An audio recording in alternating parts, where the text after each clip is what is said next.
What is up, Hambone here, and I'm bringing you another strategies video today. And today's topic is baiting. Now, some of y'all are probably asking, what is baiting? Baiting is when you try to draw out your opponent's fire, whether it be by you doing the teamworky way, which I will be demonstrating a way to do up ahead, or by letting your teammate run in and be the bait, more or less the cattle fodder. And that one, I actually don't have any clips of in-game footage of me doing it, but I will explain it later on. Now, baiting, the first thing that you should know about baiting is that it is dangerous. You can be killed when baiting. There's a good chance you might, but it is a good way of drawing out the enemy team's fire if you do not know if they're there. So, when baiting, the first thing to do is make sure that you have a teammate who more than likely has not been spotted yet, and have them hopefully be competent enough to set up on a corner and be looking down aiming. And what you want to do is more or less just run around in the open for a second and see if you can draw out the enemy team's fire. It's a pretty simple concept. Some of you have probably done it before, but you just want to run around for a second, and if they start firing, you run away or get to cover as quickly as possible.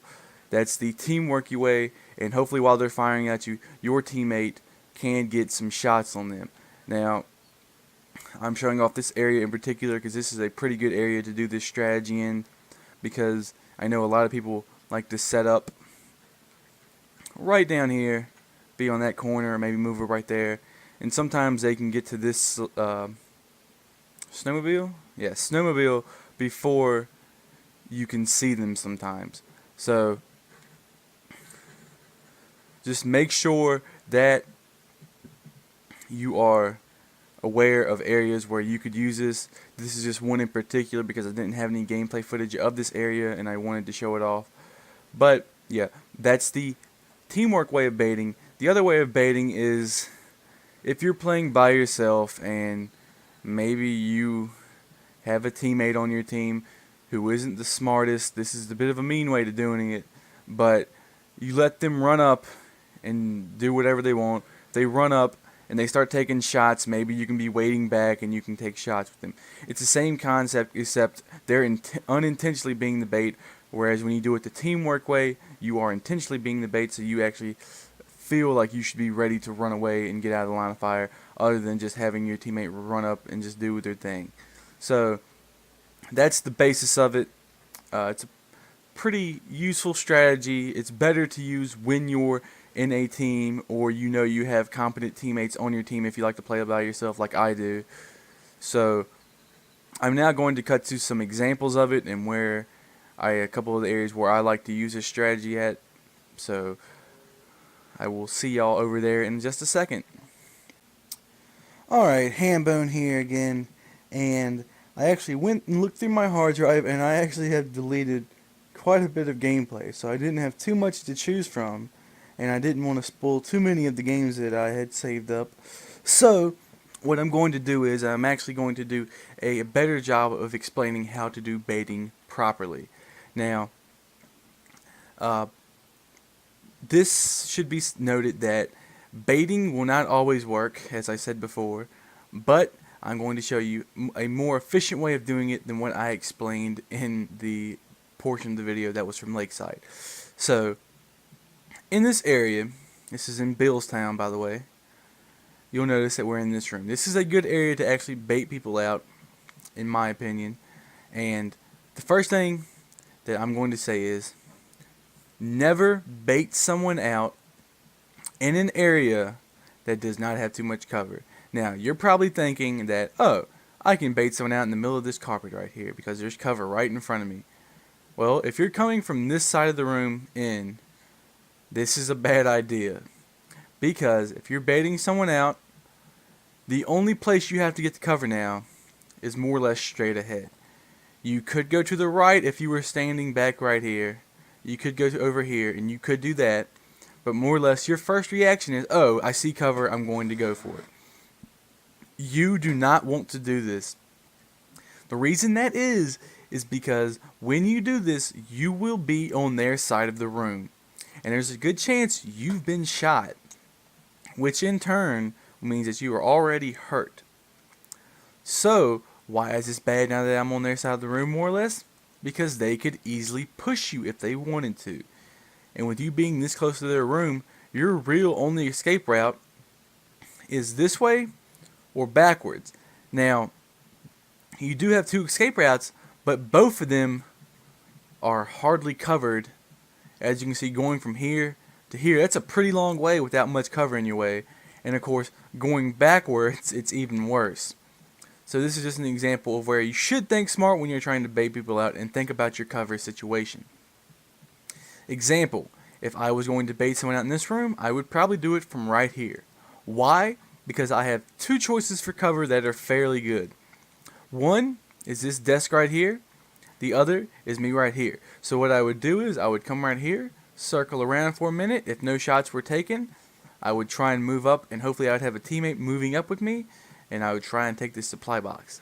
Now, if someone did fire at me, I would try and quickly get down right here, and I would try and quickly get down right here. Some of y'all are probably thinking, well, what if they come through the front door? Yes, people will come through the front door, and you do have to take that into consideration. But more often than not, people are going to be set up over here. The front door, I've always found, is more of a exit route through this building than it is an entrance route. So, you more or less don't have to worry about it, but you still should consider it. The next thing that you should worry about is this. Where are shots going to be coming at me from? And this varies from your play experience, but I always find that shots in this room will be fired from back there, from someone being around that bookshelf, or someone being set up on that couch. So that's where I'm going to be watching when I'm baiting. I'm looking for any sudden movements, and as soon as I see them, boom, I'm down. And then I know if I do see one move, I know they're back there, and then I know where they're at, and I can hopefully make a move with my teammate to take them out if I have any with me. Now, another good thing about this, like I said, is knowing your exit routes. Why do I like this one? Because I can run back if I need to. I probably wouldn't do that. Or I can go through this front door. I'm hoping I'm not repeating this, because I don't think I said this already, but I guess I'll find out in a second. And I hope that clarifies what baiting is and how to do it more efficiently a little better, because I was going through and looking at the Lakeside video and I was like, it's not that good of an explanation. Now I'm going to be throwing up a couple of clips real quick of me doing this in a real game and how it can work for you. And here we are, we got two clips right here. One shows us drawing someone out and one shows us not drawing someone out. But both of these happen to be on university, and this is showing an example. But I really quickly want to address something, and that is a couple people have sent me a friend request saying I watch your YouTube videos, and it's a friend request saying that with it. And I'm going to say that I won't be accepting those. And before you get mad at me for saying I won't be accepting them, I don't play with other people, and by that I mean I am a lone wolf. I play by myself 100% of the time. That's how I play. I play exclusively like that. And it's not that I'm not going to accept your friend request because I don't want to be your friend. It's just that I would accept it, and then I would never play with you because I don't play with other people, and you'd probably get mad at me if you invited me and I didn't come join your game. So I'm not doing it. I'm not accepting them because I'm being mean or I don't want to be your friend. I'm just not accepting them because I play by myself exclusively, and that's just how I play my games. So I hope you don't take offense to that, and I apologize if I've upset anyone who sent me a friend request and I didn't accept it. But I just wanted to get that out of the way really quick. But as usual, if you liked this video, if you thought it was helpful, be sure to give it a like. And if you enjoyed the Last of Us content, be sure to subscribe to my channel because I try to post it almost every day. And this week I'll be trying to put out a couple more strategies videos than I normally do, and that is because I have no class for the rest of the week. So I hope you can look forward to those, and I hope you have a great day.